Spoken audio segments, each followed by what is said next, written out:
Tantangan teknologi. Dinamika yang sama cenderung merusak penangkal nasionalis apapun terhadap ancaman eksistensial ketika abad ke-21, yaitu disrupsi teknologi.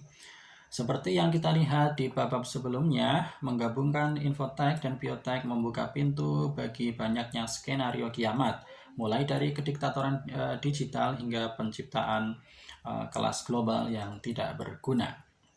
Apa jawaban nasionalis untuk ancaman ini?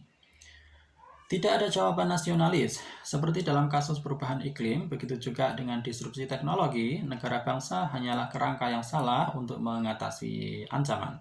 Karena penelitian dan pengembangan bukanlah monopoli dari satu negara. Bahkan negara adikuasa seperti Amerika Serikat tidak dapat membatasi mereka sendirian. Jika pemerintah Amerika Serikat melarang rekayasa genetika pada embrio manusia, ini tidak mencegah para ilmuwan Tiongkok melakukan hal itu. Dan jika perkembangan yang dihasilkan menganugerahkan pada Tiongkok beberapa keuntungan ekonomi atau militer yang penting, Amerika Serikat akan tergoda untuk melanggar larangannya sendiri. Khususnya di dunia xenofobik, anjing makan anjing. Bahkan, jika satu negara memilih untuk mengejar jalur teknologi tinggi yang berisiko tinggi, negara-negara lain akan dipaksa untuk melakukan hal yang sama karena tidak ada yang mau untuk tetap berada di belakang. Untuk menghindari situasi yang merugikan akibat dari tekanan persaingan seperti ini, manusia mungkin akan membutuhkan semacam identitas dan loyalitas global.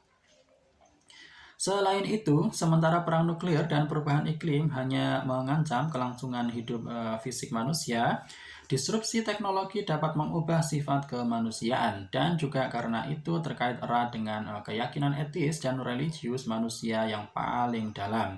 Sementara semua orang setuju bahwa kita harus menghindari perang nuklir dan kehancuran ekologis, orang-orang memiliki pendapat yang sangat berbeda tentang penggunaan rekayasa biologis dan AI untuk meningkatkan manusia dan menciptakan bentuk kehidupan baru.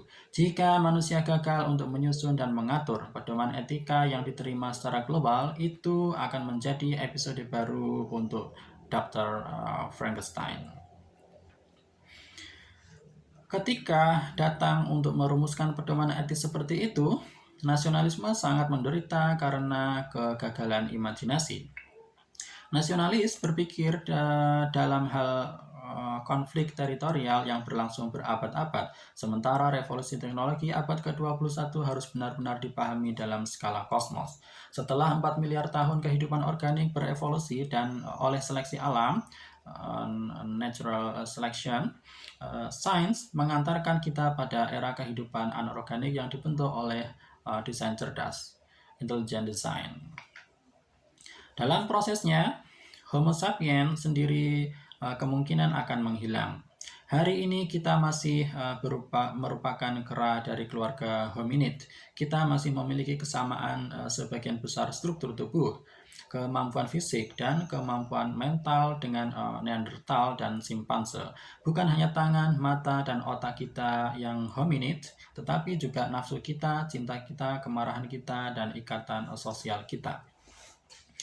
Dalam 1 atau 2 abad, kombinasi bioteknologi dan AI dapat menghasilkan ciri-ciri tubuh, fisik, dan mental yang benar-benar membebaskan diri dari cetakan hominid. Beberapa percaya bahwa kesadaran mungkin terputus dari struktur organik apapun dan dapat menjelajahi dunia maya yang bebas dari semua kendala fisik dan biologis. Di sisi lain, kita mungkin menyaksikan pemisahan sepenuhnya kecerdasan dan kesadaran dan perkembangan AI dapat menghasilkan dunia yang didominasi oleh entitas super cerdas, tetapi sepenuhnya tidak sadar. Apa yang dikatakan oleh nasionalisme Israel, Rusia, dan Prancis tentang hal ini? Untuk membuat pilihan yang bijak tentang masa depan kehidupan, kita harus melampaui pandangan nasionalis dan melihat hal-hal dari perspektif global atau bahkan kosmik.